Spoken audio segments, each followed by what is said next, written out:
What if the reason Nanaimo's crime number looking bad has almost nothing to do with what you're picturing? This is one of the top questions we get, hands down. You've probably heard things like, I heard Nanaimo has a drug problem. I heard downtown is rough. I heard crime is out of control. So we built a tool that breaks down what's true, what's exaggerated, and what the numbers actually mean. So let's walk through it together. If you've Googled is Nanaimo safe, you've probably seen a scary looking number with almost no context. That's the problem. So instead of just throwing a statistic at you, we built a tool that actually explains it. And this video walks you through exactly how to use it. Before we show you anything, take a guess. Out of Canada's 40 biggest cities ranked from safest to least safe, where do you think Nanaimo lands? 34th out of 40. Worse than most people guess. We're not going to hide that number today, but here's the thing. By itself, it's almost meaningless, and almost everyone interprets it the wrong way. That number is called the Crime Severity Index, and it's not a percentage. A score of 106.7 doesn't mean 106% of anything. Statistics Canada set the year 2006 as a baseline of 100. Everything since is measured against that.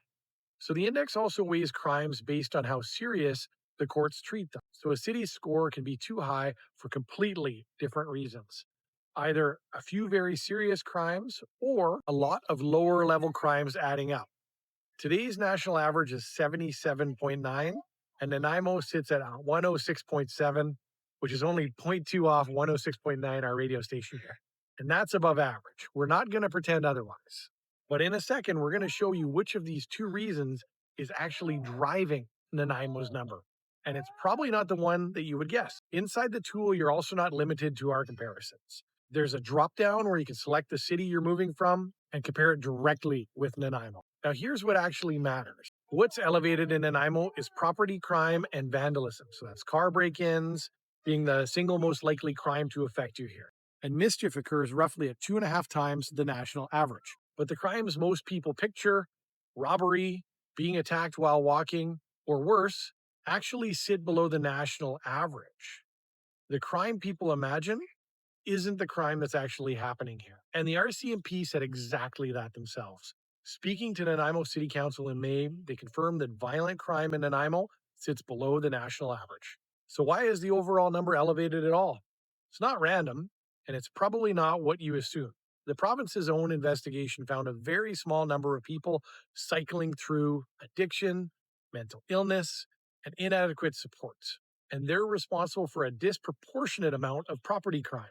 Roughly 420 people across all 5.6 million people living in British Columbia. That's not our opinion. That's the province's own finding. And it's consistent with what local RCMP have been saying as well. Here's the part that shows just how far Nanaimo has actually come. Back in November, the province selected Nanaimo as one of only 3 cities in British Columbia to pilot a new response. It worked well enough that in June, the Minister of Public Safety came to Nanaimo to announce $16 million to expand the program across the province. The model behind it is already producing measurable results. Police interactions with participants dropped 56% over an 18-month period. Holy moly, it's bright. That's a source statistic showing that this approach can work. Now let's look at the actual trend. It wasn't a slow, steady improvement.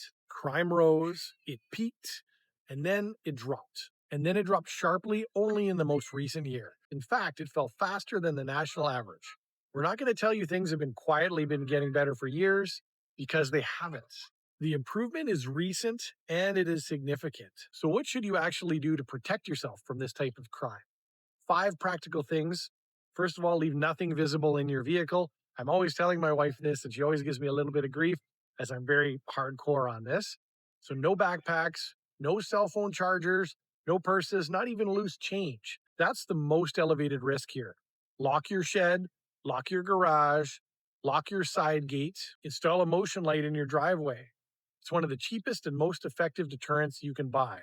Do a security check at night. That's one of my, I wouldn't say favorite things. It's one of those things that I do. I check all of the locks, make sure the gas stove is off, make sure the shed is locked, and then make sure the vehicles are locked.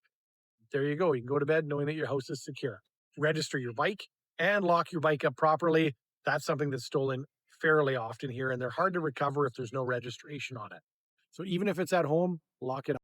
And finally, Walk where you want to walk because violent crime in Nanaimo sits below the national average. That particular fear simply is not supported by the data. Everything we've covered here today, you can explore yourself. You can compare Nanaimo with wherever you're moving from and see the trend line. Look at the data, it is all here. The link is in the description down below and the pinned comment down below. One quick note is the 2025 Statistics Canada numbers are expected in the next couple of weeks. Everything in our tool is based on the most current available data today, which is July 14th. We are going to update it as soon as the new numbers are released, so you can count on it being accurate as quickly as possible. Well, you hear the ferry in the background getting ready to go. So here's the takeaway in 3 simple lines. Nanaimo has a property crime problem. It does not have a violent crime problem. So lock your car and walk wherever you like. If you found this video helpful, please feel free to like and subscribe, and see you on the next one. Bye for now.